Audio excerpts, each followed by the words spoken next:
Hard. Do I Not have yet. time? Okay. Now? Now.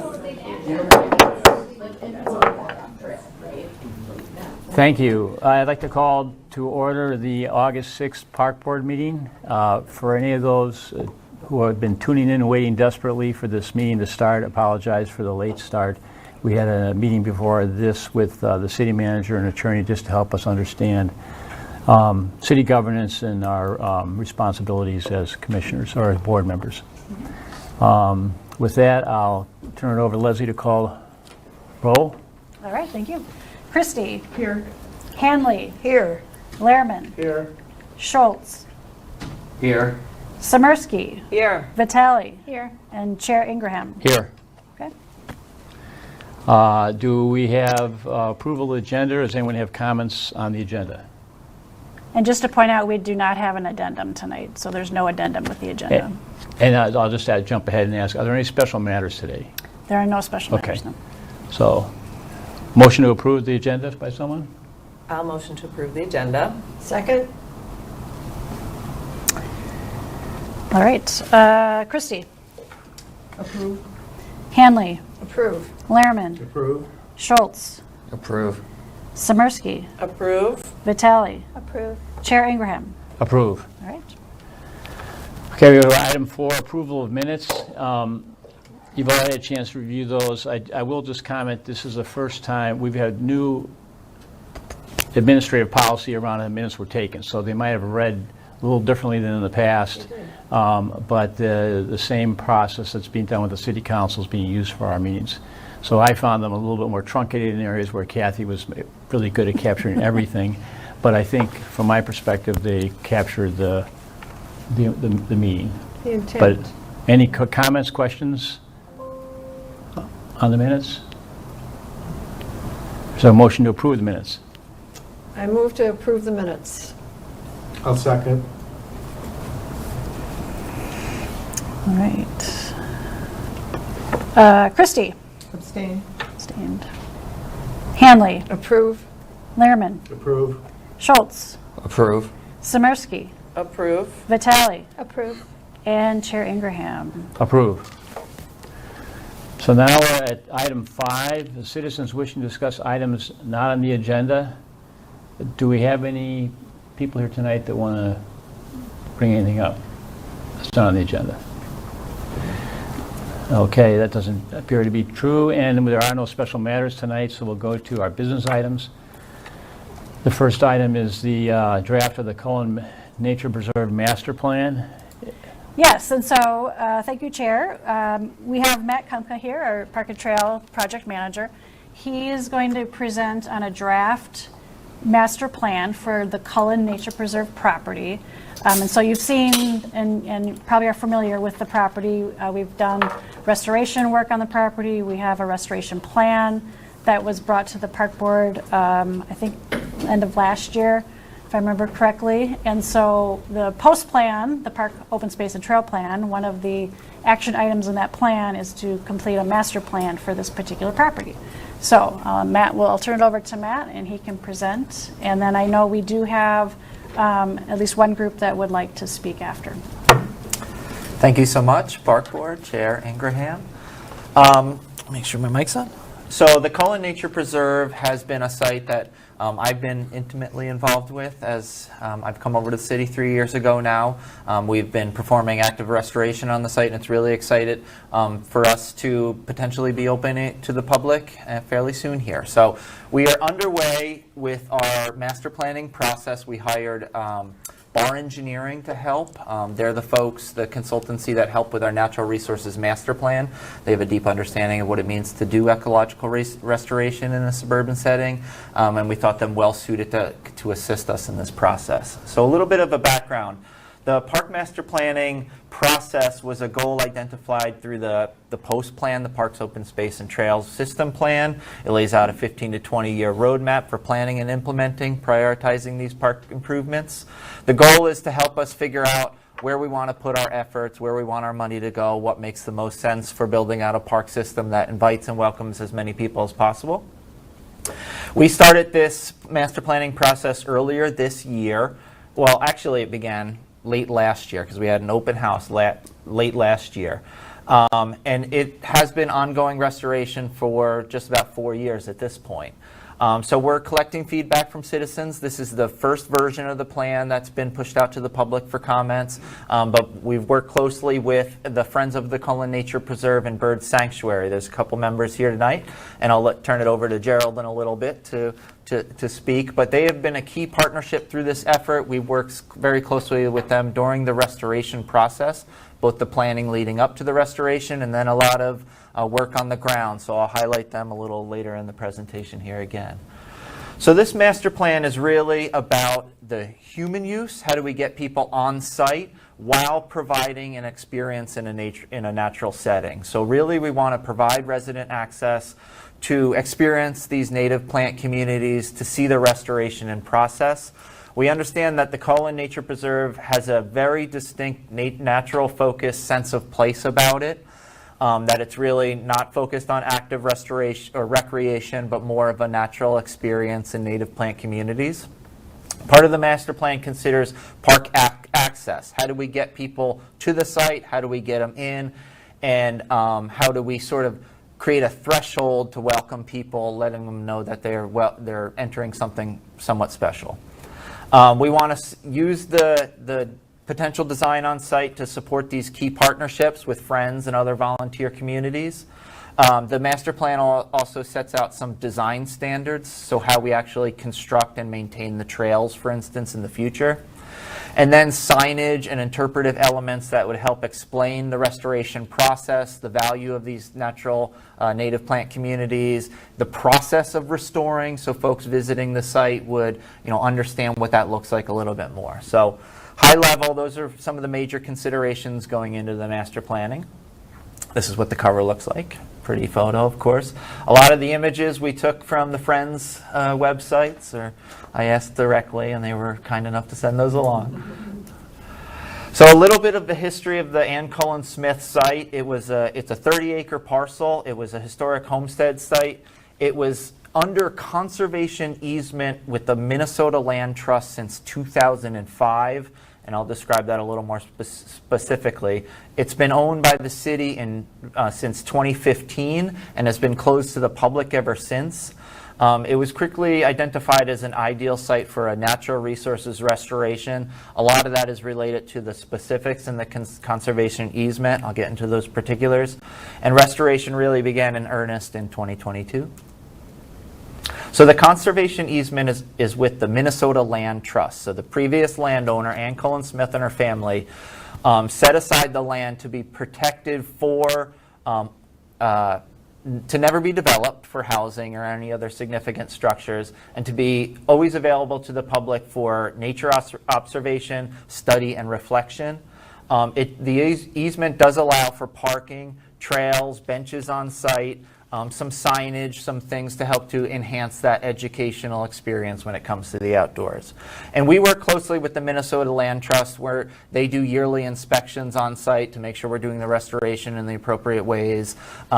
They've worked with us on this document. They've seen versions of this document and understand that it'll be folded into the easement when adopted by the City Council. And they've been really significant, wonderful partners in this whole process. So a little context, the site is in sort of our nexus of park areas, sort of in the northwest side of the city, so not too far from us here, along Plymouth Road and Oakland. So again, it's 30 acres of upland. We're restoring it into oak savanna, a bunch of open sunny prairie. There is a fair bit of cattail wetland on site, and there's mixed deciduous woodlands to the north side that haven't been actively restored to this point yet, but we'll get there at some point. So through the master planning process, we've been going through this inventory and analysis process. So we wanted to document the current site conditions. We met on site with friends and staff and walked through and sort of got a sense of what the status of the restoration was, and sort of began to brainstorm what access to the site could look like, how we'd get people around the site to really highlight a lot of these features. Throughout that process, we continue to refer to the Natural Resources Master Plan, make sure we were following direction in there, as well as the Parks Open Space and Trails Plan. We wanted to identify precedent sites, similar nature preserves that had, tastefully done entry features and how they handled parking and signage and some of those considerations. We've since sent mailers out to the residents starting early last year to welcome them to an open house and to stay tuned into this process, letting them know that there'll be a draft version which went up on the Minnetonka Matters site. I haven't received much feedback yet, but it's open for public comment at this point. There's a guest book there. People can download the document, and we're happy to take comments and answer questions as necessary. We hosted a booth at the citywide open house last October. That's when we were just kicking this process off. And we had a resident invite open house in December at the Marsh. So I wanted to highlight the Friends of Cullen Nature Preserve and Bird Sanctuary. They're a highly engaged local group. They really are doing wonderful things in terms of volunteer efforts out there, a lot of long, hard hours, performing the restoration, removing invasive species, and hosting educational events, bird watches, and surveys. They've also supported the effort through fundraising and the purchase of native seed that's gone on into the site. And they work very closely with me. I'm really lucky to have them on board. They have a beautiful website, too, by the way. Mm-hmm. So what we did through the outreach process is ask the community to highlight what they're interested in. So setting up the conservation easement and the rules required in not building structures, not turning it into a ball field, those sorts of things. But we showed precedent images and try to give folks a sense of what's possible on site and where their interests might lie. So we have some boards in the master plan document that showcase where sort of consensus ended up settling on some of these things. The document's way more detailed than I can get in this presentation here, but it describes a lot of those features and what generally we were hearing from the public in terms of the aesthetics, the overall vibe that they were interested in on this site. So the key features for consideration would include parking. How do we get people near the site in an accessible manner so folks can easily enter the site and do their walking, their nature observation? The appropriate amount of parking. We need to understand, how often this site's going to be used, the general nature of the use, the walking trails, and how much parking would be appropriate for our city. Trail locations, how to accommodate them that they don't contribute to erosion. There's certainly features within the restoration that can highlight some overlooks or different plant communities, and we want the trail system to accommodate that experience. And then some smaller overlook and gathering spaces where people could congregate, where an educational event could have a speaker to talk about birds or plant communities, for instance, and general rustic, low input overlooks like benches that showcase the quite beautiful vistas out there. So for the parking concept, we have 5 stalls, one ADA stall proposed as a concept out on Oakland Road. So it's a relatively modest amount. We know that there's going to be walkers crossing Oakland from the sidewalk on the east side. We're proposing a little bit of green infrastructure to demonstrate a rain garden and capture of stormwater runoff through that area. And a real key feature would be an entry feature that would accommodate bike racks, an informational kiosk, what the site's about, a boot scrape, a thank you and a welcome, essentially, opportunities for engagement via volunteerism and through the Friends group. So high-level concept at this point, we think a modest on-road parking lot would accommodate the daily traffic of folks wanting to come here to walk. To that end, there is additional parking on at Meadow Park, which is about a half a mile south down Oakland. Unfortunately, it's up a bit of a fairly sizable slope up the road there, so it's a little bit far away, but we would consider it a distant overflow parking, so fairly modest parking at this point in the conceptual stage. This entry feature would, as I mentioned, sort of provide a sense of welcoming and a chance to highlight some of the purpose of the site and what it's all about. So we have some precedent in the city here. We have this Crane Lake Preserve structure. This is quite a large, substantial structure, but the architecture, the general aesthetics, the materiality of a feature like this, the tasteful, simple text, for instance, something that would indicate that you're moving through a threshold from your day-to-day life into this nature preserve, so you sort of walk through a gateway. The details of this design would happen after the master plan when we get into detailed construction documents. So overall, there's quite a network of trails we're proposing, both an accessible trail that would be made out of compacted granite material, generally wide enough for accessibility to some of the key overlook features, and then loops of earthen footpaths through the rest of the site. So concepts in terms of the gathering spaces and the overlooks, the easement requires us to use low input materials, stone, wood. They want you to avoid certainly plastics or man-made objects that detract from the overall view sheds and the experience of being out in nature. So the master plan hosts some pictures of this sort of aesthetic, simple stone benches and concepts that would be appropriate on the site out there. So a little bit of on-site visualization of what these spaces in terms of their general aesthetics and size as they fit in the landscape. And again, that trail loop. We also are proposing 2 boardwalk sites. So those are those orange lines that come out of the upland areas through the cattail marsh there. That would be an opportunity for us to get out into the wetland a little bit. Wetlands are a big component of our park systems. We have a lot of open space that's wetlands, and that would allow for folks to get off out of the prairie a little bit and into these wetter plant communities. It would allow us to highlight some wetland restoration around these boardwalks.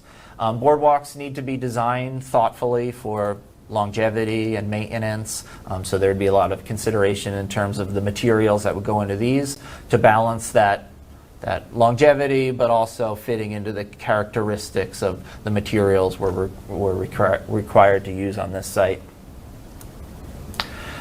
We would propose trails using sustainable trail guidelines. So this is getting these trails in a way that don't go directly down gradient or up gradient that would cause erosion. They follow contour lines. There's general standards in terms of how you would shape the land and restore it with native plants to sort of accommodate that walking in the woods, walking in the prairie aesthetic, even though we'd be constructing these trails. Over time, you wouldn't even realize. They would just feel like cow paths walking through the prairie. So part of the master plan is describing this mission to champion conservation values. So through thoughtful interpretation, signage, other elements on the site, we're really describing how this type of plant community restoration can really enhance residents of Minnetonka, their life quality in terms of being able to get out and do this observation, this forest bathing, this breathing of the fresh air. Really establishing Cullen as a nature preserve and its goal of providing that nature-focused passive use experiences. So really making sure that the space is undeterred by distractions and keep it simple and as nature-focused as possible. Our current funding situation. So recently we were denied LCCMR funding, unfortunately, the Legislative Citizen Commission on Minnesota Resources. We asked for a significant fund of money to pay for the parking lot construction and trails if the master plan was adopted by the city council. But unfortunately, we were turned down for that. So we do have upcoming CIP item related to the Cullen Nature Preserve, but it doesn't meet all the elements proposed in the master plan at this point. So there will be discussions at the city council level and through staff leading up in the near future. You're saying it's not enough? It's not enough. Yes, enough money. yes, Okay. yeah. And just jumping in inappropriately Of here. course. Does this mean it has to push out another year, this next CIP, or? I think there's options at the city council level. Okay. is my understanding. All right, thank you. And we are looking into future grant opportunities, both restoration and recreation related. And Yes. what about the legacy grants, or is it an eligible project for the legacy? So in the past, we've gotten legacy funding through the DNR related to the restoration work. They do have recreation-specific grants, which I'm less familiar with, but I have been tracking those, and they might be an opportunity to build the seating and the parking and the trail construction. So there are options there. And we are tasked to go after as many of these grants as possible prior to asking for the money out of the CIP. So unfortunately, we're unsuccessful, so we'll see what we can do from a city level. And Met Council, is there any funding at the regional level from Met Council? There's Hennepin County money, at least. I don't know of any Met Council specific grants. But we try to stay as tuned in as possible to those opportunities. And ongoing restoration will surely continue. We have something fairly exciting this fall. We're going to be, hopefully, based on the weather, doing a prescribed burn out there. The removal of the invasive species and the installation of native plant communities, especially grasses, have led to plenty of fuel out there. There are a lot of young oaks that we're now looking to protect. So another opportunity to showcase and get ahead of the implementation of the trail and the site access through a big event like a prescribed burn, which get a lot of attention and make for really exciting pictures these days. And the Friends are continuing to host events out there, and the staff will be hosting events. But the future restoration is, of course, based on budget and time commitments. So it's a slow and steady process, certainly. It's not a one and done where we walk away and it's all finished. It's going to be in perpetuity a process that keeps people engaged, their hands in the soil out there a little bit and their ears up towards the trees. So this was back earlier this year, a picture I took in June. The grasses out there are neck high at this point. It's really quite beautiful. So that's a lot. There's a lot more in the document. I tried to hit some of the key characteristics of the master plan, but I would welcome any of your questions. Any questions from the park board before we take comments from? Yeah. Yes. Yeah, he goes. So I was wondering if there had been any. Well, let me step back and say I think this is awesome for our city. I mean, Matt, how frequently do you know of with colleagues in other cities that basically get a brand new nature-focused park to plan and create for whoever wants to come visit? I mean, it's just awesome. And then you see these pictures and the work that's already been done for restoration, and what we're basically saying is it's only going to get better. So I'm really excited and so appreciative of this gift, that we have. It also presents us with unique opportunities to do things that we maybe don't have the same abilities to do when we're talking about kind of restoration, or when we're talking about kind of rehabbing existing sites that have certain limitations beyond just cost. So we're from scratch, effectively. So I was wondering, based on that, has there been any discussion up to this point as to why this is not a completely fully accessible park where all trails are accessible, the 3 or 4 foot wide with the packed granite, plus, as you mentioned, the boardwalk for the wetland areas. Because again, this is an opportunity to create a truly equitable and inclusive park experience, and may be kind of a flagship or a beacon to the things that Minnetonka wants to focus on. So I'll be interested in your response to that. That's exactly the sort of feedback we're looking for at this point. The very practical challenge in terms of general trail construction is the topography, unfortunately, out there. That a lot of those tightly knit contours through here are quite steep, and getting circuits up and down. I'm not saying engineering can accomplish anything with earthwork.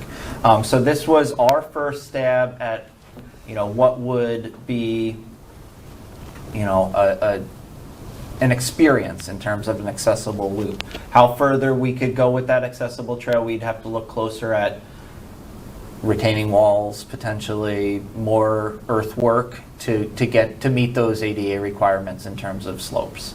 But absolutely hear what you're saying, and it's absolutely something we could look into. Yeah, I appreciate that. I don't think anybody would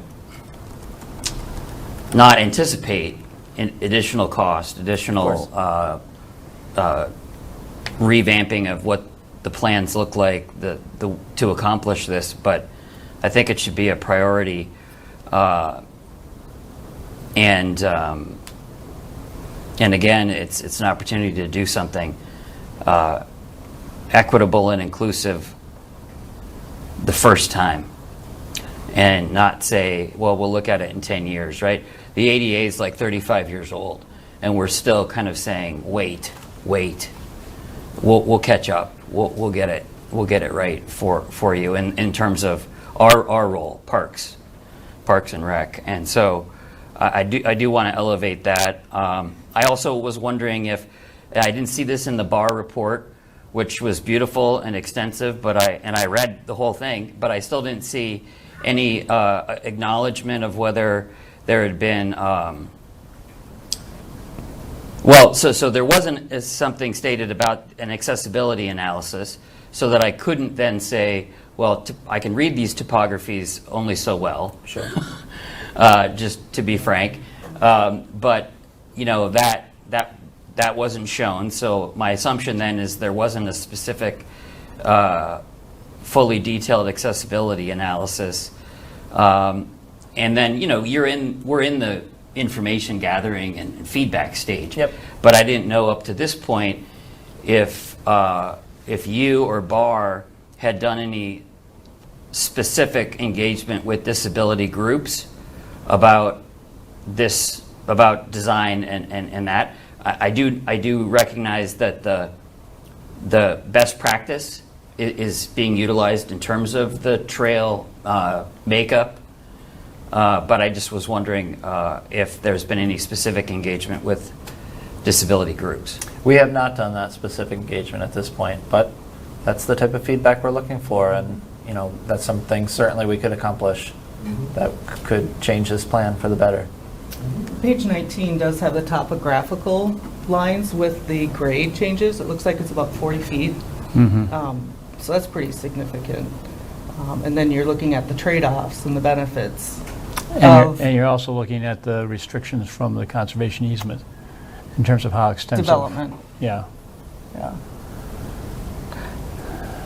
that's a good thought. Can I ask a question? I'm sorry, were you finished? Yeah, I'm finished. Okay, sorry, I for didn't mean now, to I guess. interrupt. Do you have an estimate of the shortfall funding caused by the lack So- of getting the LCCMR grant? The preliminary cost estimate from Barn Engineering was $700,000 to accomplish everything. And that's what we asked for on the LCCMR, and we're denied. Currently, the CIP has $200,000 over 2 years in it. And the 700,000 is for trails and 100, parking. 100. That's not the restoration, but it's trails and parking. That did include restoration. Oh, it does? Yes. Did you get a presentation to LCCMR? Were you selected for present? You were No, selected. we not. Okay. My understanding is it went very research heavy towards the U and the state for research projects that have been federally cut. Thank you. That's everything.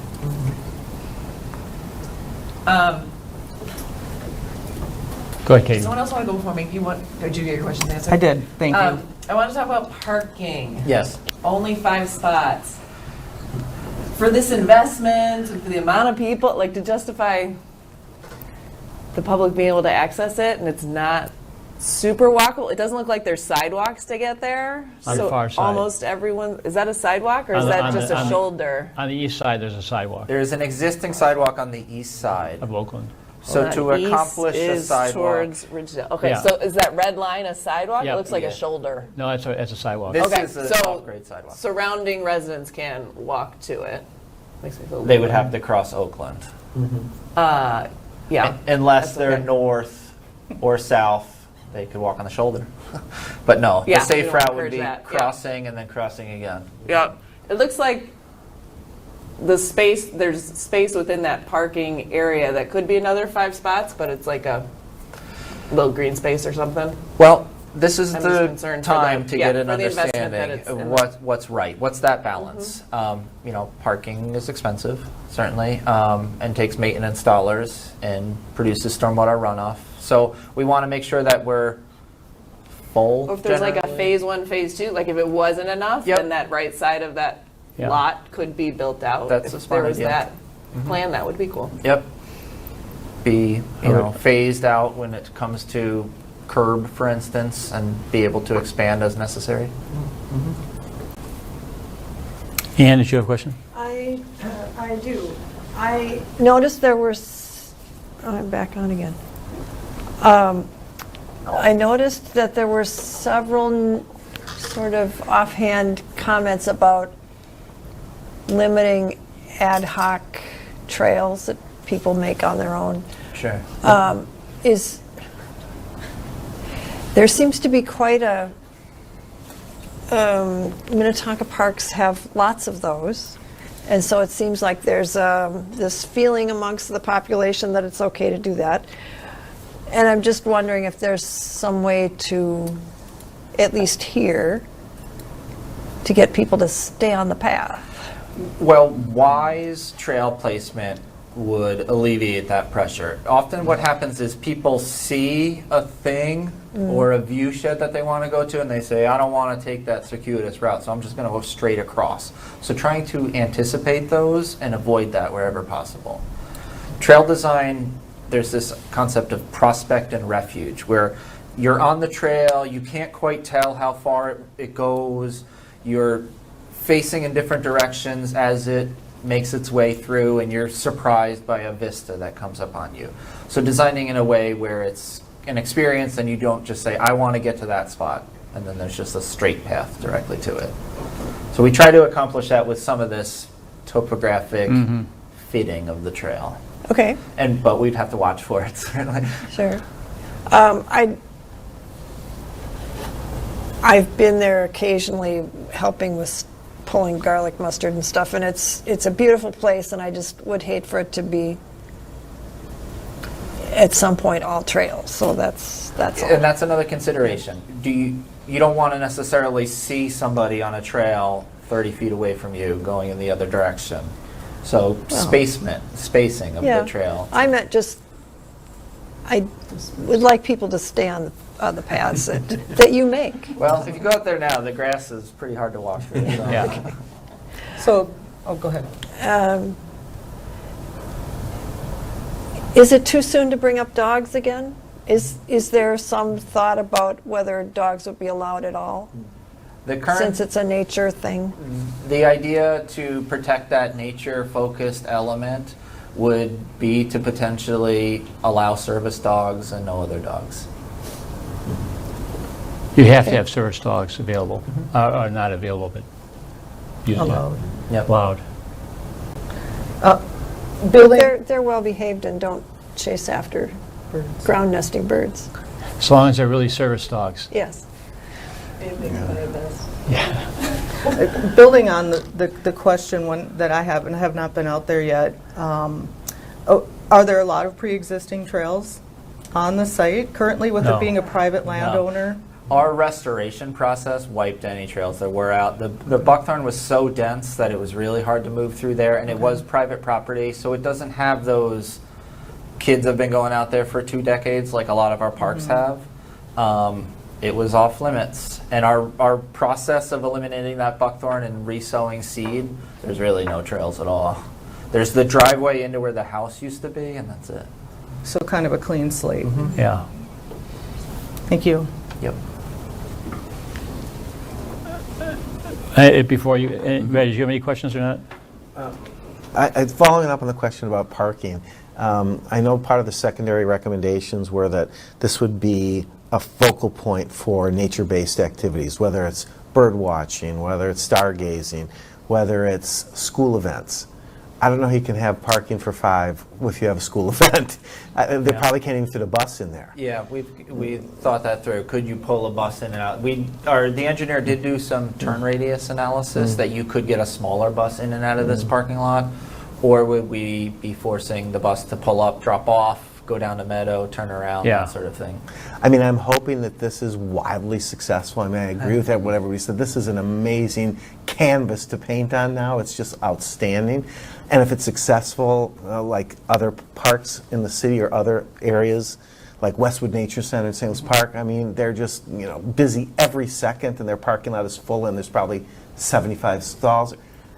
I don't think that this is going to work. It's a good problem. It's a good problem, but probably anticipate the cost now as opposed to later, because I think it's going to be successful. If you build it, they will come, and 5 stalls is not going to be enough. That's my just sort of quick assessment. Okay. Caleb? So Meadow Park, we've kind of alluded to, is nearby. It has wonderful trails and this awesome playground.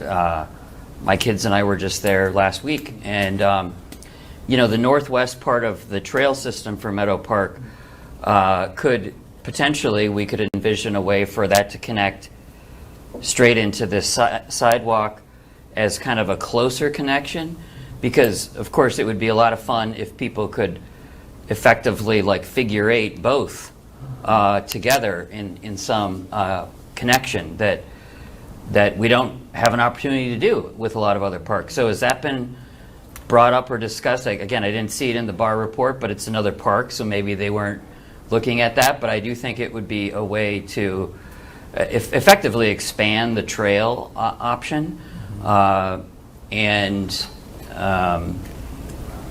it might even provide a different, an expanded type of rec. So, somebody who's trying to get a good longer hike or a walk jog or something can maybe enjoy that additional option. What do you think of that, or has that been thought of or discussed, especially at that northwest trail loop? Sure.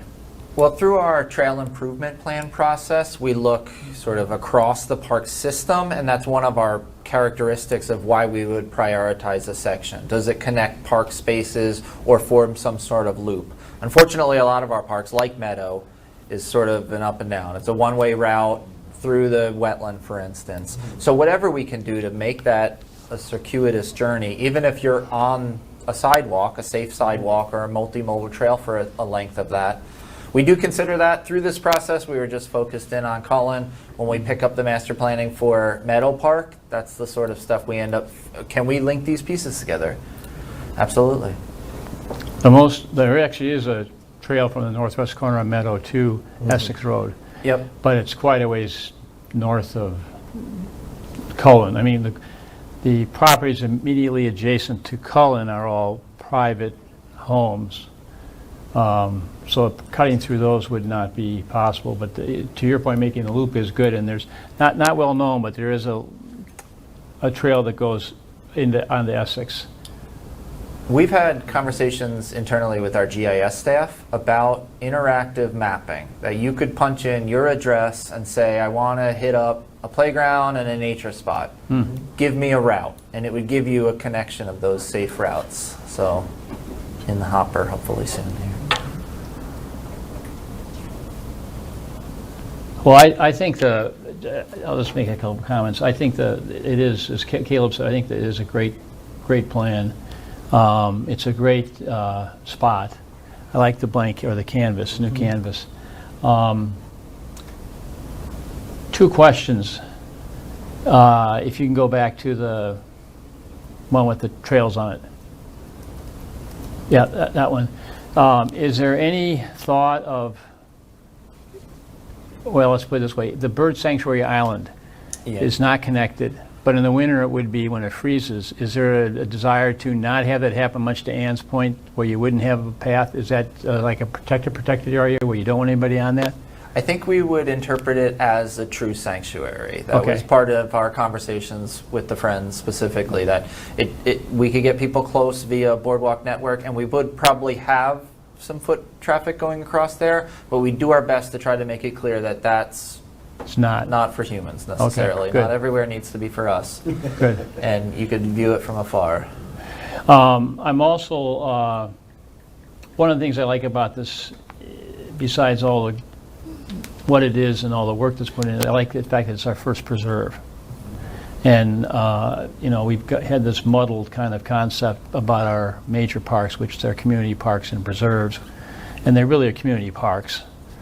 This truly is a preserve, and so to your question, Ann, I would hope, other than the occasional service dog, you would never have dogs in here.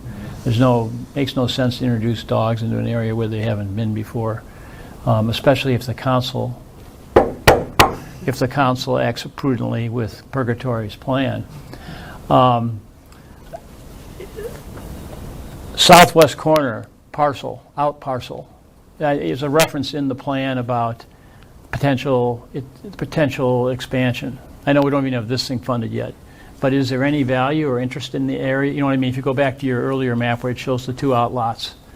It's just wetland, isn't it? The outlots? Yeah, those ones. You make a reference in the plan somewhere. It talks about the possible future. Is there anything there to potentially future expand into, or is it just?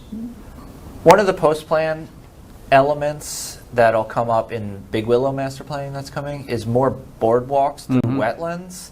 So I think that was sort of mentioned in that capacity. So to Caleb's point, I think that was hinting at some sort of boardwalk potentially making that connection through there, because it is primarily wetland. But it'd be a challenge and A lot of money. a lot of money. And while you've got this up, on the informal trails, are you guys concerned, is one of the concerns informal trails coming in from whatever the subdivision is immediately north? Because there kind of were a couple when I was out there a couple of years ago before, like you said, when you couldn't find your way around at all for the buckthorn. Yeah, But- and that's an issue that we have in a lot of our parks, obviously. So we would work with the local residents. Thankfully, some of the Friends are located in that neighborhood, so we'd have some eyes on the ground to that effect. But we do our best to tastefully demarc the border of the property and let folks know that this is City of Minnetonka land at a certain point. And my last thing would be, I think from the preliminary or the proposed trail layout, I think you've done a great job of working the topography to create those trails, and it is a challenge with the slope changes.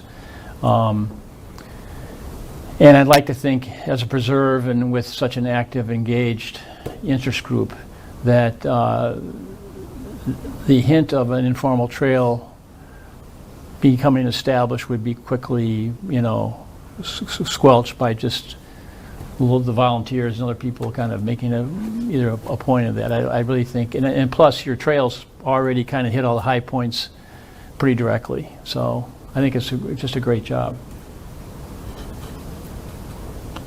Any other questions from the board before we take comment? Gerald, I think, at least Gerald, you want to comment? Oh, I have a little presentation. Presentation, even better. Yes. Even better. Here we go. But let me get set up. Thank you. Thank you. Yeah, thanks for the opportunity to present. And I think your questions were really great. And I will, before I start, I'll address the parking for a second. We have a lot of, oh, first of all. I think you have to be mic'd. Getting ahead of myself. I'm good. Okay, I'll introduce myself first. I'm Gerald Gershon. I'm the president of the Friends of Cullen Nature Preserve and Bird Sanctuary. And my presentation is really about our group and what we've done there and how we worked with the city and collaborated. But just since you talked about parking, we do a lot of volunteer events at the preserve. And what we usually do is we meet at Meadow Park because it's so close and the parking's there and there's bathroom facilities there. So that's where we meet. We usually do a download on, whether it's a bird survey, what we're going to be doing, and then we simply walk up. Now, if there are people who are having mobility issues, then they park at the top, and that's worked for us. I understand what you're saying about the parking. We also, if you look at Westwood Nature Center, I think it's about 160 acres. And this, really, the upland area is what, maybe 20 acres? 18, yeah. That's 15, yeah. So, it's pretty small. It's a jewel, but it's pretty small. So, but that's, you bring up great questions, so. And then we, with the land trust, they had certain provisions about where parking could go. I think it was originally on the interior where the house was, but that would be very disruptive. So I think the idea was to push it off toward the road. So yeah, Cullen Nature Preserve, and Matt gave you some of the history. I'll give you just a little bit more because I know a lot of you are new to the board. And so that was Ann Cullen Smith. She lived in the Kenwood area of Minneapolis. She came from a prominent family. They were very privileged, as her son tells me. And then she and her husband got married in the 1930s. And they moved out to the wilderness of Minnetonka at the time. I think the family thought they were, unusual for doing that, but they were very committed to nature. Next slide, please. And I think Matt had showed that slide. That's actually the house that was there. She lived until she was 105 years old on the property. I believe she passed at 106. She worked with the city, a lot of foresightful leaders in the city. She got approached by developers, but she wanted to be for nature and the appreciation of nature. She was a big birder, so birding was very important to her. So she worked with the city, got the conservation easement, and spelled out what can and can't be done. I think some of the things have to be updated, like can you have drones in there, for instance? Things she wouldn't have thought of. Plus, she lived so much longer from the time she first started talking to the city. But she sold it for about half its value, and just very generous. She and her family, her son and daughter are still living. Her son, he lives in town. He's in our friends group. He's close to 90. He loves what's going on there. He really loves it. Next slide. So I think Matt alluded to what it was like before. That's an oak there, and that's buckthorn. That was really, it was everywhere. There are some deer trails, but it was hard to get through places. But we had some beautiful big oaks. That happens to be a red oak, more of a woodland oak, but beautiful oaks. So we could, working with the city, we could see the potential. And then we got together as a group at my house, and I think, Ann, you might have been there. I was. I think you were there. And we said, let's form a group. And we formed a 501c3, and we started working. I think, Leslie, you came on shortly after. And then Matt became the project manager, and it's been a great collaboration. So the first thing, talking about grants, Matt said, unfortunately we didn't get the LCCMR grant. There was 85% increase in applicants this year, but we did get grants previously. We got a county grant, and we got a state grant. I think, and one city grant to the tune of, I think, $90,000, and the Friends put in $10,000 in sweat equity. So we worked together. We hired Mike this guy named Mike from Ely in northern Minnesota. He came down and he started getting rid of the buckthorn and the non-savanna trees. So we started with the savanna restoration. That's what it was originally. And you can see there on the left how much buckthorn was there. This was shortly after a buckthorn removal. You can see, it looks kind of blank there because it became a blank slate.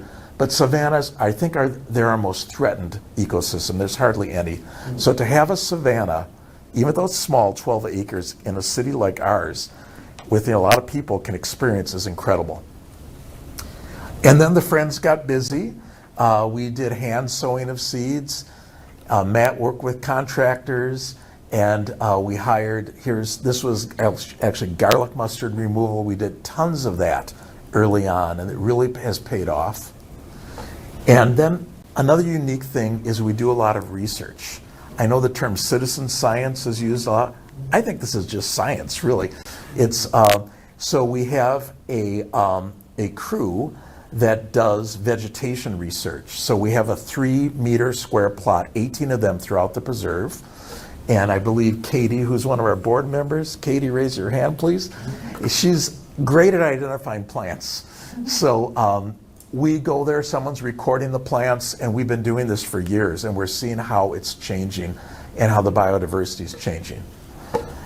We had an aquatic biologist out there. There is an ephemeral or vernal pool on the island. It's a small island, but there's actually an ephemeral pool there. It dries up later, but he showed us through a hand lens, there's a little fairy shrimp in that pool. There's probably salamanders, so that's pretty unique. And then we also do pollinator surveys. Heather Holm, who is a pollinator expert and author, has been conducting pollinator surveys and is documenting the number. To begin with, there were no pollinators. It was buckthorn. It was dead. So it's really gratifying to see what's happening there. And then now you look at it, and you see a lot of the plants are freed up. That's big leaf aster. You see the oaks. Savanna is scattered oaks. It's so part prairie, part woodland, and everything in between. It's a very diverse ecosystem. The long roots of the prairie plants help sequester carbon, all kinds of advantages. And then again, you see just another view, and Matt had showed you some views of, it's really beautiful there now. And so I think one of the best ways to show you about the effects that the city and the Friends are having, and all the volunteers, is through the number of bird species. So we started doing bird surveys 2022. These are open to the public. All you need is binoculars. We use the Merlin app to identify by sound, but we also verify visually. We would not count a species based on sound, but it helps us. We'd welcome all of you to come in the spring. That's when we do the bird surveys. They're really fun. They're led by 2 expert Minnetonka birders.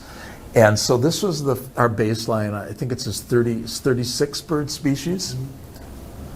And then you can see this is after, it looked pretty barren. I mean, it was a little depressing at first. We thought, what's going to happen? And then the next year we saw 52 bird species, 63 bird species, and then 72 bird species. And the really exciting thing is, if you look in the upper right hand, that's a red-headed woodpecker. Those birds depend on savanna. And Bill Cullen, Ann Cullen Smith's son, used to see them when he was a kid, and as an adult too, he'd see them. But they were gone from the site. And we saw one there. It was there about 2 weeks. This was last year. We didn't see it this year, but our aspirational goal is to get a nesting pair there. So it's going to happen. It will happen. So you can just see how much the bird population has changed through all the efforts the city and the Friends and volunteers have been doing. And then Matt mentioned the burn. If we can do a burn this fall, it'll be great. I know Matt is getting contractor bids. So it's really amazing. And like a lot of you have recognized, this is a gem. And we're so fortunate to have it. We're so fortunate to be working hand in hand with the city. And so thank you all for listening. I'll answer any questions if you have. Okay, Excellent work. thank you very much. Oh, one other thing I want to say real quickly is I will be presenting to the Minnetonka Historical Society in September. They asked me because they want to know about the history of Anne Cullen Smith and the preserve. So that'll be happening in September. If any of you ever want to walk out there, not that we can walk that much now because there's so much vegetation, please let us know. We'll arrange that. If not, bird surveys in the spring. Thank you. Thank you. Okay, there's no action we take, is there? Oh, I'm sorry, question, yes, or comment? My husband and I would like to talk. I don't know if Lawrence might not want me mic'd up or not. Sure. Come on, have a seat. If you could state your name and address, that would be great, thank you. Just press the button. And it's about Cullen? Good. We're Clara and Randy Circum, and we live at 13851 Crown Hill Lane. And we border the northern part of the Cullen Preserve. Matt, could you put the slide up with the loop and the trails in that? Yes.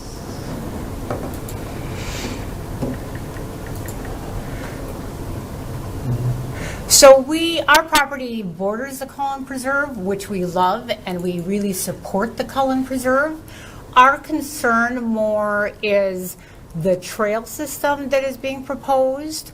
Currently, if you look at the trail system, the northwestern, that kind of, I think it's black or dark blue, comes fairly close to the homes along Crown Hill Lane.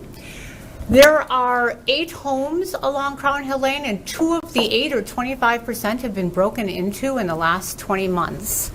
After the open house, where we voiced our concerns with Matt, saying we're concerned about where that northernmost trail is, another house was broken into, and I talked to Detective Timothy Olson at the Minnetonka Police Department. They said that there's transnational gangs that are coming through that park in faraway spaces and walk in for these burglaries, and they have basically said we can never close these cases because they just rob people and then keep moving. The most recent burglary occurred at Glenn Mason's home, the former Gophers coach, and he is now moving out of the neighborhood. And so our concern is not the Cullen Preserve. We fully support the Cullen Preserve. Our concern is that we take a look at where some of those trails are relative to the houses along that, just to have some bigger buffer allowing people to have access to the backs of our homes. I mean, these break-ins have been largely people coming in behind the houses and breaking windows and entering the home in that way. So this just increases the possibility for traffic in that area. The other thing I would ask is what is the plan for the border areas? I mean, you've cleared a lot of the center areas, but you have not cleared out the border areas to that extent, which, for our concern, is helpful. It leaves snags and other obstacles to people walking through. Is the plan to leave those areas more natural as they are currently, or to do more restoration there? The plan throughout the site would be to continue our restoration, so removing those invasive species primarily. That north side is what we're calling a mixed deciduous forest, so it wasn't quite cleared by any extent like Gerald was showing in the open savanna prairie areas. Mixed deciduous, so there'd still be quite a bit of trees in there, but the intention is to remove the invasive species out of that area. So the lower canopy would be visible? Yeah. That's the one thing that buckthorn does do, is it's a visual barrier. Currently, where the loop is the closest is actually the back of Glenn Mason's house. And they came in from a side road and walked in behind his house when they robbed his house. But, So you know, they came in the road that's behind the legend? yes, Yeah, they okay. came in through there. Yeah. But, you know, the issue gets to be is, as I said, we support the preserve. We love having the preserve behind our home. Our major concern is just how close that trail will be to allow people to access the back of our house, see the back of our house. Sure. Yeah. And, you know, just with 25% of the houses being broken into in the last 20 months is a bigger concern. And obviously, we can't control all of that. It just is a matter of, where we're at. I had emailed Matt and the previous park board chair in late December after the second robbery, and I hadn't received a reply. And so we just decided to come here today and voice our concerns about where the path is. Are there any security options? I know Three Rivers Park District does some wireless surveillance cameras. Does Minnetonka, would they be open to considering anything to that? We'd have to talk to our public safety folks. And I do remember your emails being discussed by those officers at that time. And Detective Olson said it doesn't really help. He said we can't find these people because they steal the cars, they change the license plates, they come in with masks on, fully in hoods, and they go in the backs. And they said even when we get them on camera, you can't identify them, and they have a stolen car. And by the time you don't know where they parked, and so by the time they get there, they've reached that stolen car. And so they don't know what to look for on the ring. There's no way to find them. He said they just disappear. And he said, we're never solving these burglaries that they do because they're completely, even if you get them on camera, you can't identify them. Which you also understand. I mean, it's the nature of it. It's just trying to prevent the initial scouting of the house in the first place. Well, thank you for bringing it up. It's a valid concern. My one comment would be if I were a burglar, I'd still probably come in off of Indian Road because it's a pretty long hike from the Collin parking area through the park there versus that cul-de-sac that's right behind Glenn Mason's house, I guess. But that really is kind of scary if that many houses. And from a trail design perspective, these were cited somewhat using aerial maps and some walking in the field, but it's tough out there in the current condition. It detracts from the trail experience to see a house, certainly. Yeah. So placing the trail in a way that does not look into your windows would certainly benefit the site and would be a goal, absolutely. Yeah, my husband has walked the stakes that were there. There's some stakes back there. Yeah, that wouldn't have been through trail planning, I don't think. Oh, there's some stakes related to some buckthorn removal experiment work that the U of M has been doing out there, so those might have been some of Yeah, so we didn't stake anything for the trail. He walks, because like in early spring you can kind of get through there, so he walked what he thought was stakes for that, just saying, okay, can you see me, where are we? Trying to sort it out, Just real quick, from a sightline perspective, the contour map, is the blue trail they're talking about below or above the homes? Below. So this goes up here. Okay, good. All right. Yeah. So the visibility is not quite what it would look like flat. I could see him in spring. I can see my husband. Yeah. So. Before everything leafed out. Yeah. I'm sorry, Katie. Will there be more neighborhood engagement as this proceeds, so that as this topic gets, often more initially specified? when we say, hey, give us your thoughts, we get better feedback when people have something to react to, frankly. So early on we expect when the draft goes out, that's when we get the real rubber hitting the road feedback from folks, which is what we're here for now. Yeah, we went to the open house and chatted with you, and unfortunately we've had another burglary since then. So just it makes it a little bit more top of mind. So this is the process, absolutely. Thank you. Thank you. Thank you very much. we do support it. Yeah. If there are no other comments or questions, we'll go to, do we need to, actually, we don't take any action, do we? No formal action on this tonight. This Okay. was just a review of a draft, so soliciting feedback from the park board. And just a reminder, this is on the Minnetonka Matters webpage. So there's a dedicated webpage to the Cullen Nature Preserve Master Plan. And there is a mechanism to collect feedback as well on that page. So the public is certainly welcome to submit input that way, but we are in that public feedback phase, and so this was just a part of that. This would be coming back to the park board as a final design before it goes on and a recommendation to the city council. So we anticipate that would be later this year. Great, thank you. So that brings us to 7B. We're fortunate to have Jace Alexander here tonight to give us an overview on our DEI initiatives. Yeah, before Jace, if you, just 1 minute, Chair.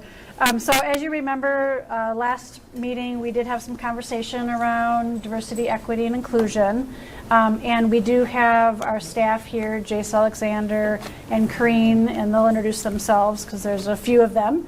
And so we had talked about having them come, talking about what they do. They're sort of a division in our city.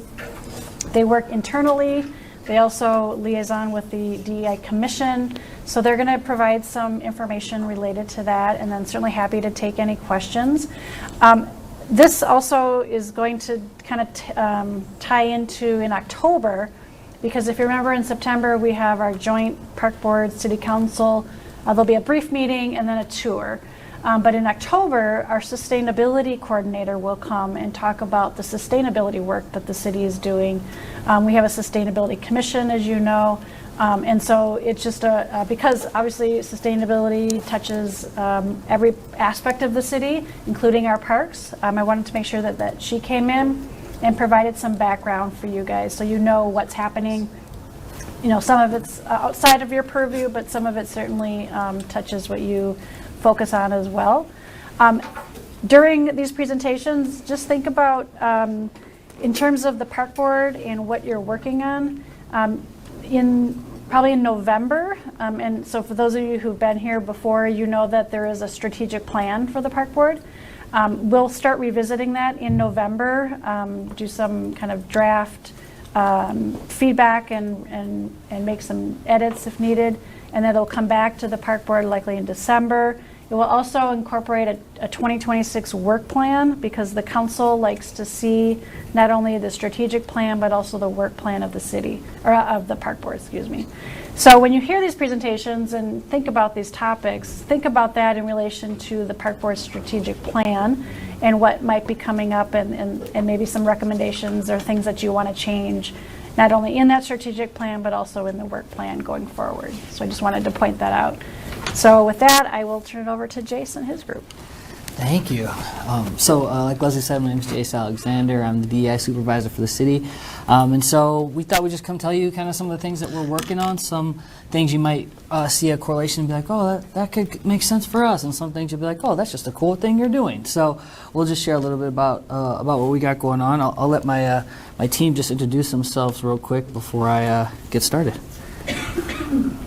Hi, I'm Corinne Burrell. I'm a DEI support specialist here. I work with Jace, and I started in April. My name's William. I'm one of the full-time DEI interns here this summer, and I began in June and will be finishing at the end of this month. Hi, my name is Mia Jax. I'm also one of the full-time DEI interns, and I've just been here for the summer. Can I request that you all speak up just a little bit? I'm sitting under a fan. Absolutely. Those microphones don't actually amplify Right. for us. It just helps you get recorded. So We can definitely do that for you. Okay, so as Leslie talked about, just thinking about our strategic plan overall. So, we have the 6 pillars. I'm in charge of community inclusiveness, and those bullets there are some of the high-level things that we're trying to do. I think you've talked about this, and I've seen in some of your meetings, and Caleb, you just talked about this. Trying to make sure that we're creating equitable opportunities for everybody to access all the things that we have here.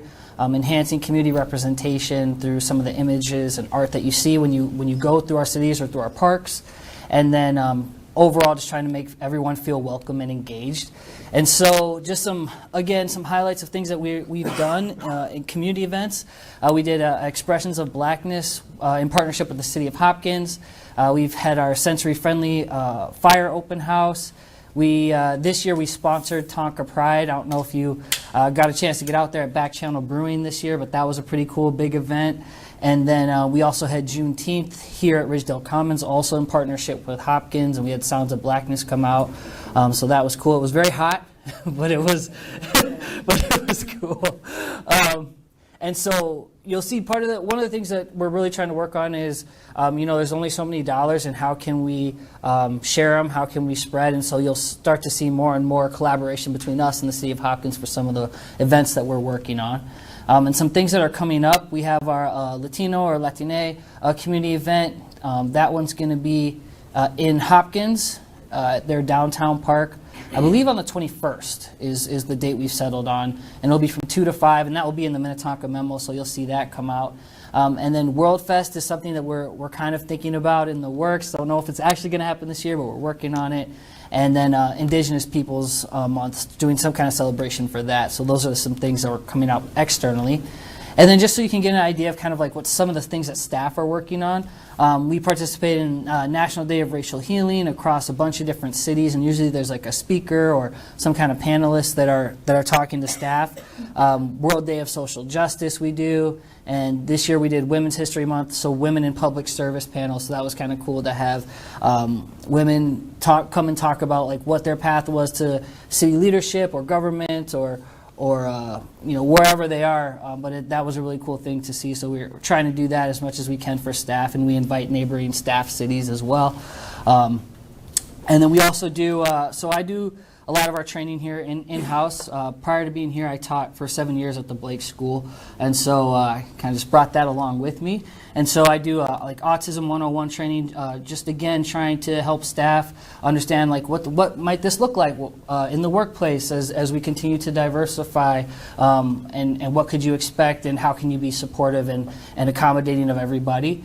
We did a Pride Month documentary specifically about Minnesota. LGBTQI plus folks. That was really cool from PBS. And then we just had a Speak Up presentation. So giving staff tools to think about like if or when someone says something or a microaggression, what do you say? How can you speak up? What's the one-liner? What do you do? And so that's something that we'll probably actually bring out to the community. And so just keep a heads up for that if that's something that you're interested in. So we also do a lot of work with the PD. And so we have... along with the chief, we do the Minnetonka Police Multicultural Advisory Council, so that's new. I think we've had 3 meetings so far, so fairly new. And so that's for community members. That one's an adult one. We also, during the school year, last year started Student MAC, so we'll go to Hopkins High School specifically because they don't have an officer there anymore after Floyd. They asked for them to leave, and so just trying to rebuild relationships there and build mutual trust. And then we had Juneteenth, and the night to night we were all out riding around with officers or firefighters, just engaging with community, getting feedback, hearing how things are going. And then thinking about, again, how are we recruiting, and then also working with PD to get the message out that they're not working with ICE in any way. And so one thing we're working on right now is trying to get that same message translated into some of our top languages here. So that's one thing you might see pop up on your feed that we're working on with communications. And then we've got just some things internally, some gender expansive employee policies we're working on, a language access plan so staff know how to help folks who English isn't their first language. What's the plan? How do you help them? And then everyone here does, all staff do mandatory DEI training, which I facilitate, and we do that once a year. And so currently we're doing DEI 2. And then internships, so we work with, again, in partnership with the City of Hopkins for ACE internships. And you have to have some kind of barrier to access to participate in that program, whether you're first gen or you have a disability, person of color, female, whatever it is. And then so I've had 3 ACE interns this summer and these 2 full-time. So I had a whole team, so that was really cool. The first year I started, we had 1 ACE intern in the whole city, and now I think we had 6, and we're going to get more because I keep bugging different departments. I'm like, you want one? You want to? Again, just trying to get folks who maybe don't ever really think about city government, see themselves in these roles, and what could that be? So that's been really cool and exciting. Do you want us to give an update on the art audit that you were doing? Sure. Yes, so Jace tasked me with doing the art audit, and what entails with the art audit is we're researching to see what kind of art the city displays to the public. So looking at art here in this room, is this depicting the people in the city of Minnetonka, from LGBTQ, people of color, children, and so forth. And so there's over I want to say almost 300 pieces of art around the city of Minnetonka and all the municipal buildings. And I just went out and with some of the other interns and captured all the photos. And then from there on, we had a Google form where we answered questions about, is the artist listed? Do we know the artist's background? Are they LGBTQ themselves? Like all these questions about the artist. And then we further dived into what does the art depict? Does it depict nature, people of color, breaking it down? What race and ethnicity are we assuming that this art is depicting? And then is it depicting women? Is it depicting disabilities? And so forth. And I guess the results were conclusive of we mainly have 65.9% is nature and landscapes, which makes So sense. you should like that. Which is good. You guys should like that, which is great, yeah. And then the rest just broke down to calligraphy and then people. Yeah. And then William here was working on something that's pretty cool. Yes. So, in keeping with that theme of updating, what story the city tells with, the art and information it presents, we have a timeline here in City Hall that isn't necessarily a full accounting of city history. It begins in the 1850s and doesn't really acknowledge fully the indigenous people that were here beforehand or the people of color that have lived in the city throughout its history and the contributions they've made. And so to that end, one of the goals established as part of the DEI team's strategic profile is to update that timeline. And to do that, we want to hire a researcher for the upcoming, fall and spring to conduct research in the archives of Minnetonka and really look for those sort of hidden voices and stories throughout Minnetonka's history that do represent the people of color and the LGBTQ people and the people with disabilities that have been part of Minnetonka history. And to that end, we submitted a grant to the Minnesota Historical Society for $13,800 to hire a researcher temporarily to conduct research into the history of those marginalized groups in Minnetonka and conduct some oral history interviews with people and be able to do that research that can form the foundation of what a new timeline might look like, including, excerpts from those recorded interviews and, images from the archives and multimedia elements. Yeah. And we were working with the Minnetonka Historical Society on that too, so that's been kind of cool to collaborate with them. And then one of our ACE interns was doing some research on some things we can do for Disability Pride Month, like what might that be for the community, what things could we do, and so those are some things that interns have been working on. And then thinking about the DEI Commission, so still fairly new, we're about a year in. And their mission there is to foster a welcoming, equitable, and inclusive Minnetonka by promoting diverse representation, removing barriers to access, and amplifying underrepresented voices.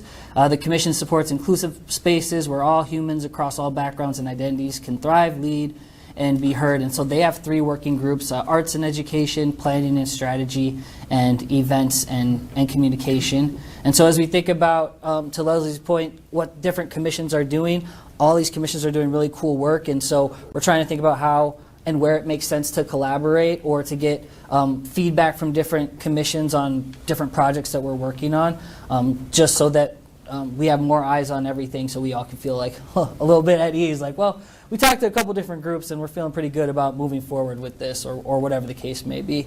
And so, yeah, that's the kind of long and short of it. I'm happy to answer any questions if you have any. Can you go back to your strategy slide? Yeah. I just didn't take it all in. Yeah, sure. I was moving pretty quick. This one? Yeah. Yeah. Okay, so the left side's the whole City. That's City, the whole yeah, whole city. city, yeah. I got it. So you're pulling out your part. Okay, so Community. the right side is the side I should pay attention to. Yeah. Okay, great. Thank you.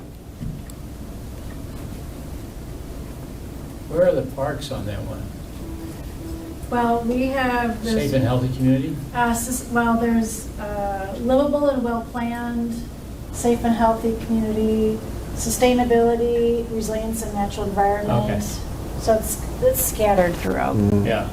So I wasn't trying to hijack. That's all good. Hey, you It's get been a while since I looked at that. It's a good question. It's a good question. Yeah. Awesome. Well, appreciate your time. Oh, yeah. Oh, yeah, I've got. Yeah, hit me. No, I've got questions. All right. And we always have lots of good questions on this group, so I bet there's going to be plenty. So the first thing I guess I'd ask is, you know, in the popular press we keep reading about how DEI is under attack in all sorts of places, and that is horrific, and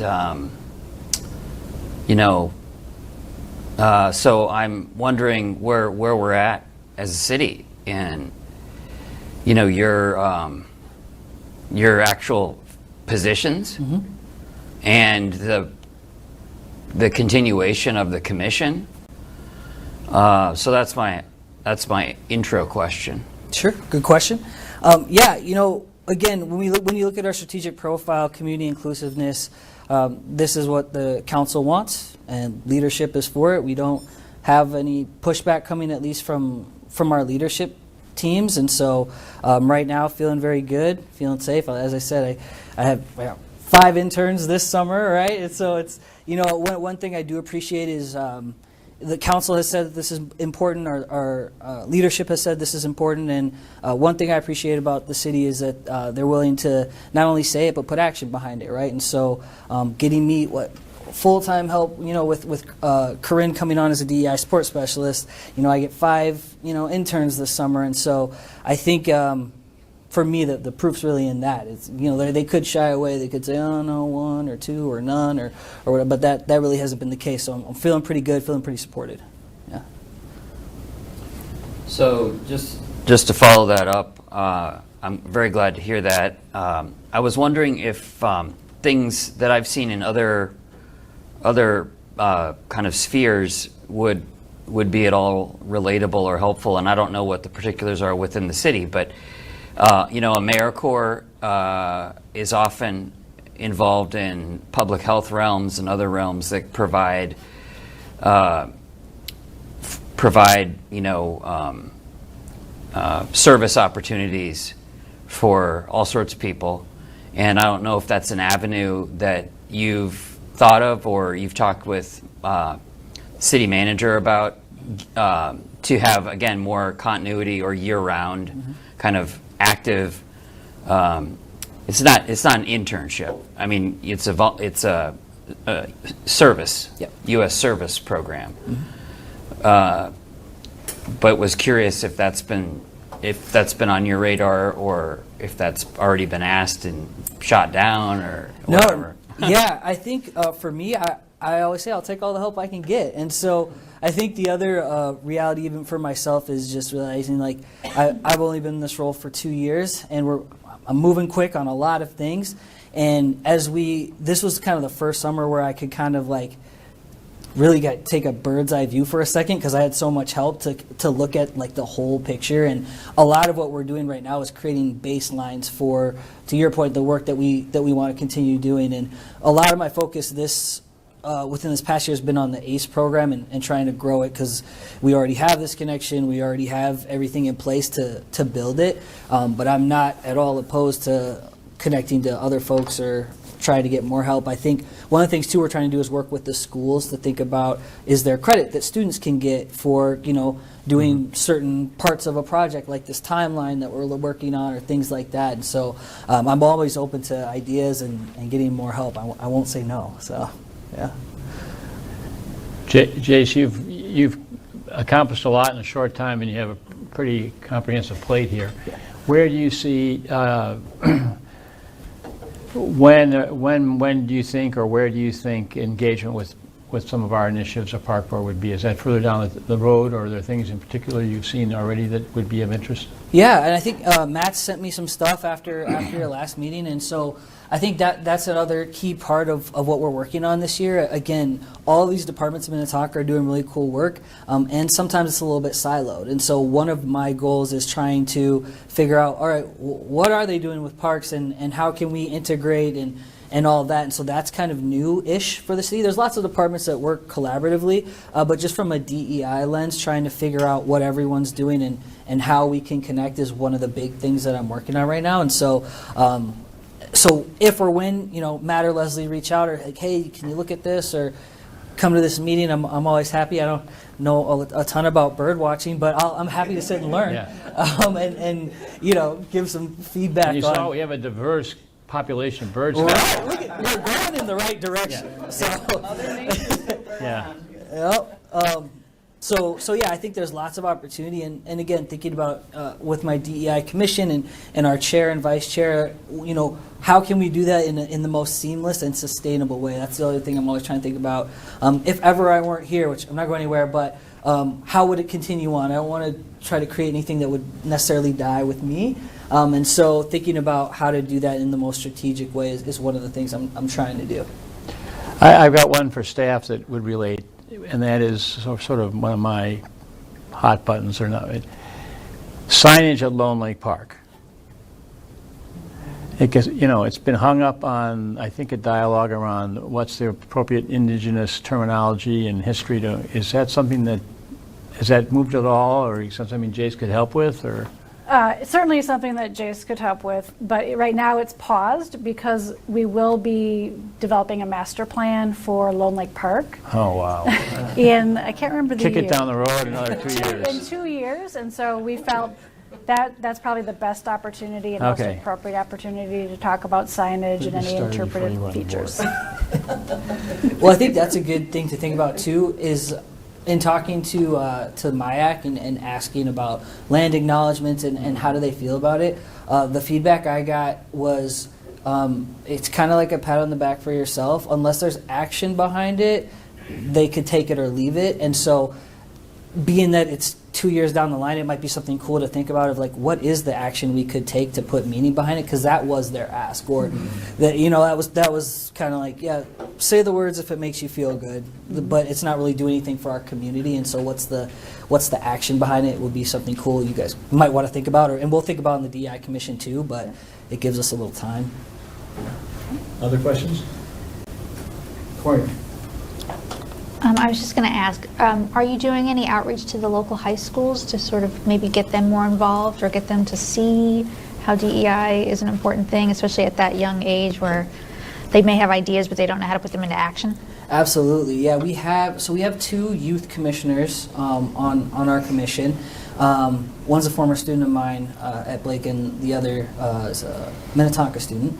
And so those are 1-year rotations, and so really trying to figure out who's next for that, but also I would say I have a bigger in at Hopkins High School right now, and working with PD and just being able to get in there and thinking about how do we showcase student art or all those fun things. And so that's definitely something we've been working on. And as a former we're talking about a potential essay contest at with the DEI Commission for students to think about if you were to write something about community or belonging, or what would that look like. And so we really are trying to think about, again, as a former educator, how could I get students engaged in some of the work that we're doing, and how can I work with schools to, I don't know, do you get extra credit if you come to this city event, or what can we do is definitely front of mind. To build on that, Wayzata is also a school district in Minnetonka, and they do require service hours from every student, and so that's something to tap into as well for you. Yep. Yeah. Oh, and for Juneteenth too, I forgot to mention Wayzata Community Ed also threw in with us on that, so that was kind of cool. So again, like trying to break down some of these silos across city, across department, across commission, to kind of bring more people to the table to get a fuller picture of whatever it is we're looking at. Caleb. So in previous communications, we've talked about an equity toolkit within the city, and when we think about sustainability of these activities, I know as volunteer members of a commission or a board like ours, there's going to be turnover. So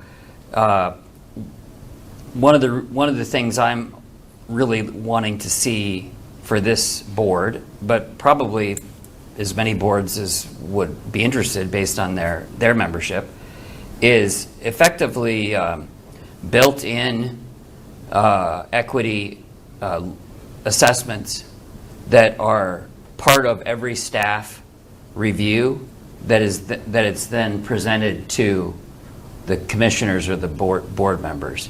So for instance, tonight you heard the Cullen Nature Preserve presentation, and that effectively through either an equity toolkit or some other best practice such as one exists, staff would know, and again, staff turnover too, but they would have a blueprint effectively to say what are the diversity, equity, inclusion. In the case of Park Board, we also think about disability, so that kind of component of inclusivity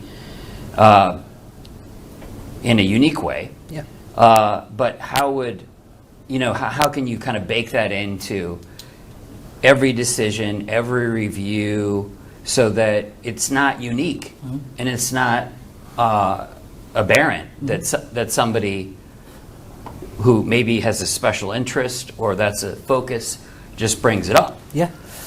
So I would really love for that to happen for us and our group. And so and I also know that there's so much work that you and your team and then the commission has that's very specific to issues unrelated to a park or to an economic development project. And yet the focus, there should be a lens very carefully focused on these issues every time there's a decision, and there's just no way, in my view, that you could do that. No other staff in the city, except the city manager, I guess, is having to oversee everything. And so it's really about how could we bake in and be empowered with that to kind of get that feedback. Yeah. Because I don't want to miss anything. My colleagues don't want to miss anything in these realms. Yeah, for sure. Right now, and Leslie was part of the group that helped to form the equity toolkit right before I came. And so thinking about right now, each department has to use it at least 3 to 4 times a year. And so again, as we're building this out, I will also say it's interesting because sometimes if you look at something backwards, if you run it through the equity toolkit like this thing exists, we are checking a lot of those boxes, which I appreciate because it does show me that there's a lot of thought going into it beforehand. And so that's something that's been really cool to see as someone who looks at a lot of them. But again, I think it's just about building on, right? Right now we're at 3 to 4 times a year, and next year we'll go a little bit more, a little bit more. And so part of it is, just capacity, showing folks how to use it. We have an internal equity committee that has been given kind of a task of like within your department, you're kind of the go-to person if someone wants to use it or to recommend to use it. And anytime I ask somebody to throw the equity toolkit on, nobody says no. They're like, oh, okay. Or they might need help or have a few questions for me, but everyone's really open to doing that. And I think, the questions that are in it are good for everyone to think about and consider anytime they're going through something. And, sometimes the answers might not be necessarily what you want, but at least you know what they are, right? And so again, creating some of that baseline of where are we right now? Where do we want to get? How are we going to get there? But that's one thing that's been really important to me is just figuring out where we are in general, right? Because I could go try to build something, but what if community development's already doing it, right? And I don't know. So or sustainability is already doing it as the commission. And so that's one of the things that we're really trying to think about in what does that cross-collaboration look like and how can we best support one another because we all want to have an inclusive community, right? Yeah, I agree. I think when we were interviewed for the park board, I was really impressed with the city council asking that question of us, and that showed to me that there was support. Having worked in the public sector since 1985 and thinking about doing my PhD in ADA as it came out as I graduated, I think so often there's been a lot of things that have occurred, and I think Park and Rec has been in the forefront. There's a whole section called Therapeutic Rec that is a part of ADAs and integrating people with disabilities into the outdoors. And, you know, I think it's always good to revise or to go back. Like you said, it's great to see some of the audits coming back showing it, because I think one of the things Park and Rec and public employees sometimes do is not document as much. We don't do a lot of tooting our horns. That's true. And so I think that there is a history. I know there is. I've been a part of it. I know a lot of people in the field. And so very supportive of it. And again, I think it's documenting what we're doing. It doesn't mean that we can't do a better job, too. Exactly, yeah. Great. Well, appreciate it. Thank you very much. Thanks so much for having us. It's been very helpful. Thanks. So now we move to 8A, reports from staff. Yes, Chair and Park Board members, we have a couple of update items. The first one, I think we'll turn over to Darren to talk about some parks. This is a pretty short and sweet update. So Covington Park was on the list in the CIP this year to redo the tennis courts. So we started work on those in May. Got them paved at the end of the month. They were at the end of May.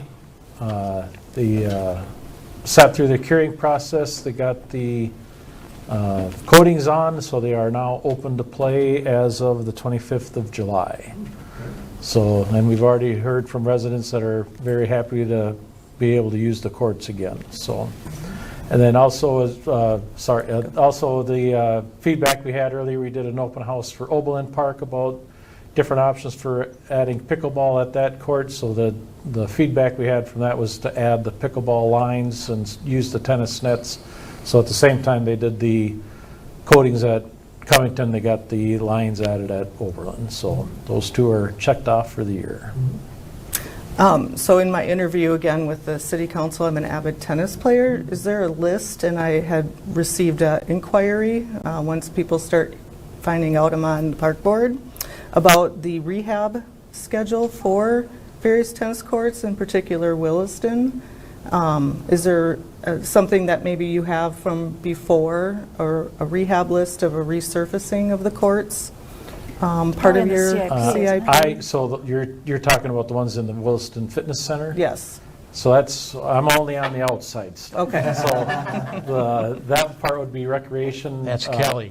Manages that, so I'm not familiar. And maybe you guys have heard this already, the schedule or anything. I just... You mean the future schedule? Yeah, just kind of a renovation or a pavement rehab plan is what I'm familiar with, with trails and roads. But yeah, now that the word's getting out of my role, I'm getting more tennis-related questions, which I'm happy to advocate on their behalf. We can certainly talk to our rec staff and see if they can provide an update on that. Great, thank you. That would be helpful. All right. Okay, so the next item, as you know, we don't have any rec staff here to talk about Summerfest, and they are the primary movers and shakers around that event. And unfortunately, I was not able to attend, but I can point out that it was a large crowd, the largest crowd in 7 years. They said that over 6,000 participants. They raised $1,000 was raised for scholarships through the neon sales. I assume it's the neon little bracelets and things. To be honest, I don't know where that scholarship goes, so if anybody knows, fill me in. But that's exciting that they did that. They received a lot of good feedback. There was good activities, food vendors, the fireworks display went off. Sometimes it gets canceled because of the weather, but it was able to take They got lucky on weather. If I remember right, they got lucky on weather again. Yep, Because yep. it was iffy for a while. Storms hit about an hour after. Yeah. And parking demand was high, so we have used multiple lots for parking. So Ice Arena, City Hall, local schools, the Marsh and even Williston. So that just showcases it was a successful event, and they sent along some pictures. So Someone brought their llama. Somebody brought a llama. Now we're going to have to deal with llamas in the park? Yeah. Along with goats. That actually came up as a question. It did, right, Matt? That came up as a question for Purgatory. Yeah. Yeah, so I think you can see me there. Very obviously, in my family, we enjoyed it. Oh, good. And we've enjoyed it for a number of years. And it is awesome that it's so busy. And I'm not surprised because it's pretty epic, at least for my kids. Yeah. Yeah. But this event plus the subsequent recent air quality index has raised the question to me, and maybe this is needs to just be an FYI for the next meeting. But I am curious when the city or what are the metrics for? Okay, people, it's 170. This is canceled, or soccer. The rec events or sporting activities, because obviously we're dealing with it for more and more days of the summer and protracted periods, and I assume we have regs in place, but again, with my kids being very active in rec programs. I know about what to call for weather. Is soccer practice happening? Is this happening? Right? But I don't know about the air quality. And then, of course, for an event like this, or apart from just kind of team-based or practices canceled for 6 and under or whoever, this is an event that has revenue implications for the city. It has implications for vendors, etc. So, do we have any air quality metrics built into insurance? For if we need to cancel something and then money's been put in, or there's some vendor-related contractor guarantees. I'm curious about those ramifications of canceling. So I appreciate if nobody knows that now, which is totally fine. This is from the hip. That I'd love to learn more about it at a future meeting. I couldn't agree with you more, Caleb. I think that's a really heads-up comment. It is a really serious health hazard when it's above 150, and most people are oblivious to it. My wife is a physician, you are, and the pulmonary effects are really long-term and could be tragic. But you don't see it like a weather storm or a blizzard. And we don't have a local meteorologist on staff, I don't think, at the city. But it's something I think we should consider. It's a really good point.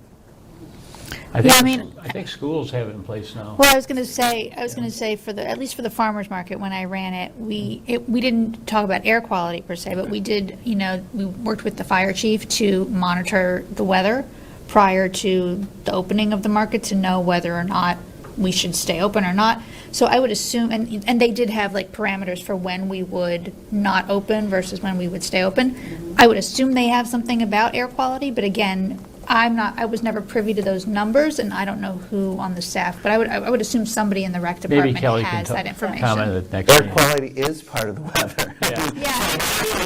But nobody's monitoring the air quality as part of the weather because people are oblivious to it right now until this summer. It's really serious. I think it's great to be in a leadership position on something And I'm like sure, this. and I'm sure that if we brought it up to the rec staff, they would make sure to ask fire chief to also monitor the air quality and make sure that number is also being communicated to everybody.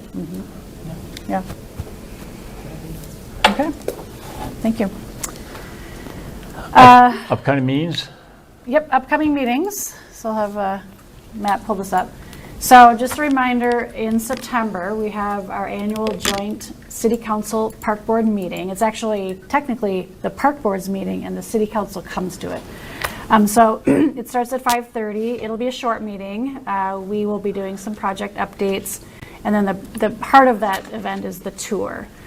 So we are planning the tour now. The meeting will be from 5:30 to 6. We'll have a quick break, get on the bus, and leave by 6:15. We're days are a little shorter than they are now, so we're kind of constrained by the light. But I think usually we get back around 8:30ish, for sure by 9. And so we've got, if I remember correctly, we are so far tentatively planning on going to Big Willow Park, the ball field area, because as you may know, we are starting on developing a master plan for that Matt's also working on. To the ball field The ball area? field area. Okay. So just see some active recreation areas and some of the issues and opportunities there. How about the new parcel, or just what? We just- can talk about it. I don't know that we're going to be able to get to it because the it. Big Willow parcel. Yeah. Yes. West of the little parking lot. Correct. The city is tentatively purchasing a parcel that will eventually be wrapped into the park as a whole, and it would basically complete the whole property Along the creek. along the creek, yeah. But I don't anticipate we'll be able to physically get there at the tour, but we can talk about it at the Okay. tour, because it's fairly far away, and to get a bus From the would be ballparks, yeah. Yeah. We could look out the window. We could look out the window as we You drive drive by slowly. And so that's one place that we had planned on going, and I am blanking on the others. Do you guys remember? Did we say Opus? Oh, Glen Lake Park. yeah. Yes. This is Now we know that you have been there actually twice in the past couple of years, and we've looked specifically at the skate park area, but this is really about the park as a whole, so we felt it was worth actually looking at it again. So is that, by the way, park as a whole, that you're talking about the little playground plus the Yes. ball fields? Yes. And the building getting. Well, yeah, Yes. yeah. Okay, thanks. Yep. Is there going to be like a briefing on the vision for that before we roll in? There'll be a briefing on the timeline of what that looks like. We're just in the early conversation with hiring a consultant and doing our outreach and engagement planning, so we won't be that far along yet. Yeah, I know it's early. I just want to make sure we're all on the same page of where we are in the process Yep. before. Yep. Starting the planning. Visit it. Yep. Okay. Yeah, that was the one I was forgetting. So, so that's what's being tentatively proposed. If you are unable to make that meeting or the tour, please let me know. And then our next regular meeting is October 22nd. So again, this is a different day because of Yom Kippur. And as I mentioned earlier, we will have the sustainability coordinator with the city. She'll come, her name is Allie Sutherland. She'll talk about the efforts around sustainability, climate action, her work with the Sustainability Commission. The commission actually does have room for a park board member, and I believe the chair served on that. For 2 years. For 2 years. It is vacant, technically vacant, so one of her pitches will be, just to give you a heads up, if anybody wants to volunteer to be serving on another commission, they do have room, and their intent was always to have a park board. There are very interesting topics. Yes, yes. So more to come on that in October. And then Another question about September Yes. before you keep rolling.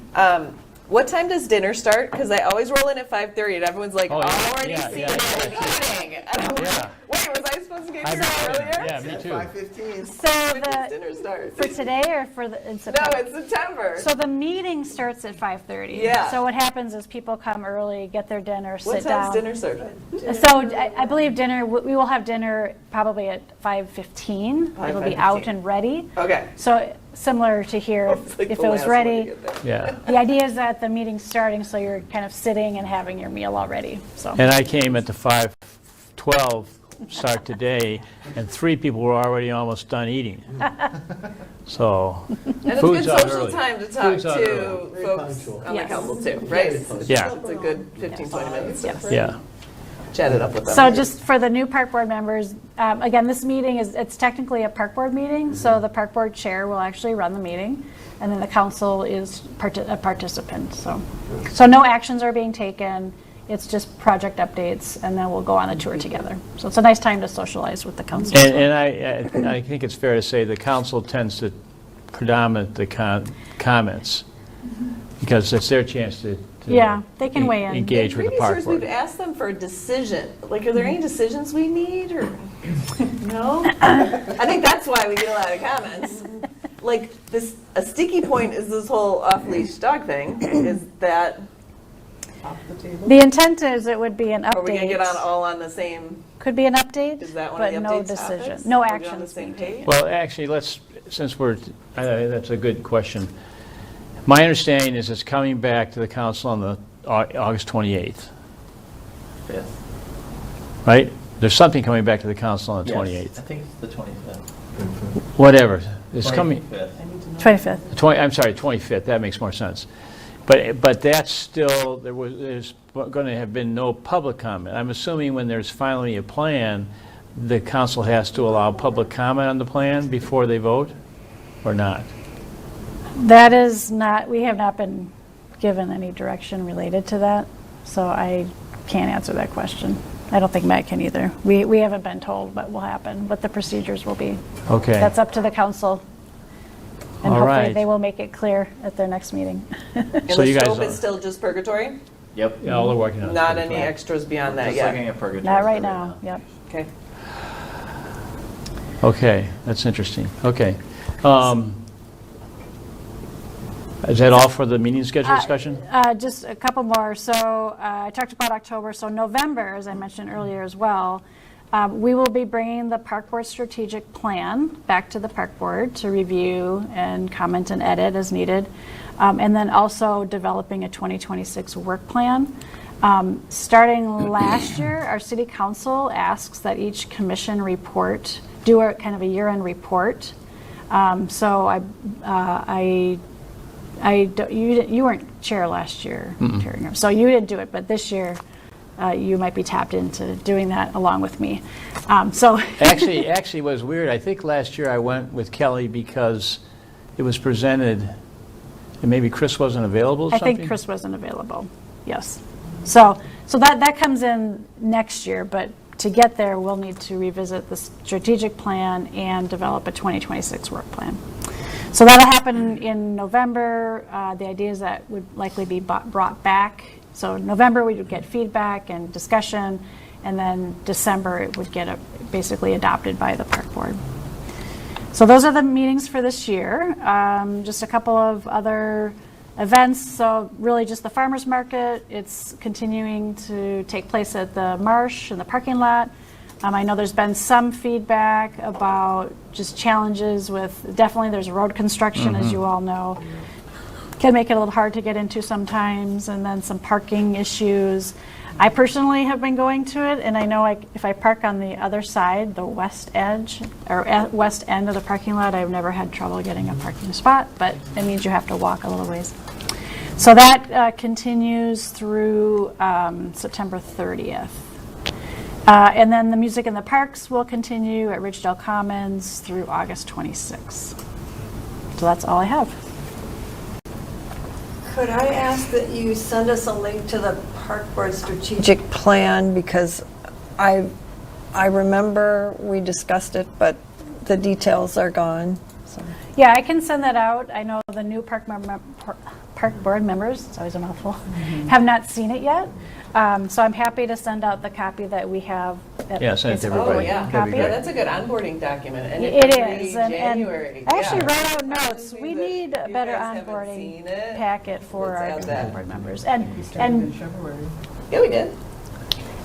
Yeah, we moved it to November, December. That Yes. was one of my. Yeah. That was one of your good ideas. Oh, that's wanted to right, move. that's right, Yes. that's right, yeah. And strategic plan's kind of a misleading name for it. It's like a one-pager with they're like goals for the year. Goals and They're more strategies, like goals for yeah. the year. It's Yep. strategies for the Just year. all Things we on want the to same focus page. on for like the next year. So Yep.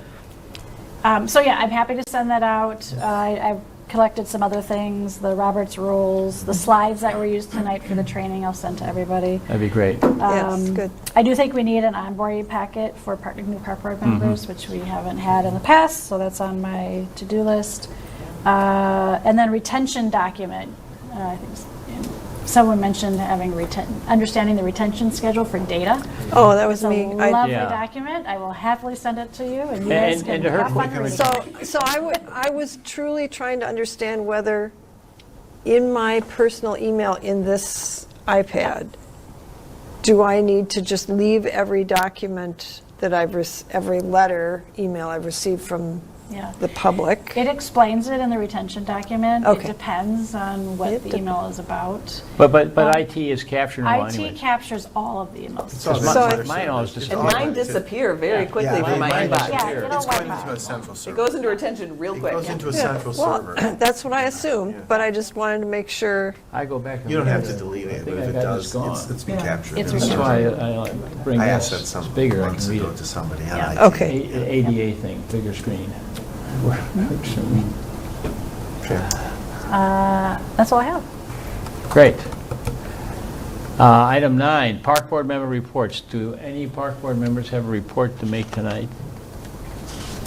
You do. I was going to say, I have Yeah. a report that I went to the Music and Parks last night, and it reinvigorated me into the benefits that we can appreciate being on the park board with the diversity,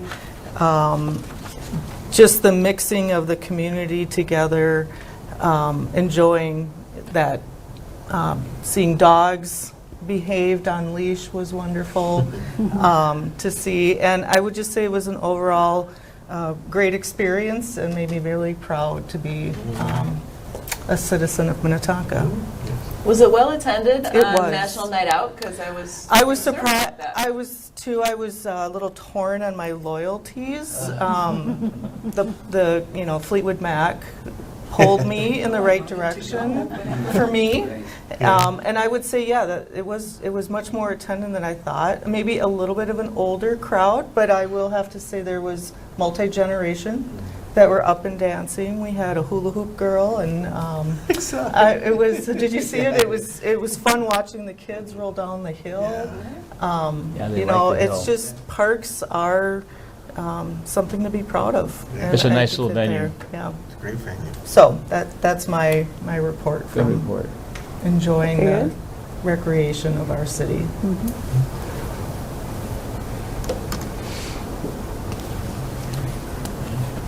Nobody else have it? Corey? No? Well, with that, do I have a motion for adjournment? Motion to adjourn. Second. All in favor? All right. Sounds Aye. like that's everybody. Thank you. Thank you. Good meeting.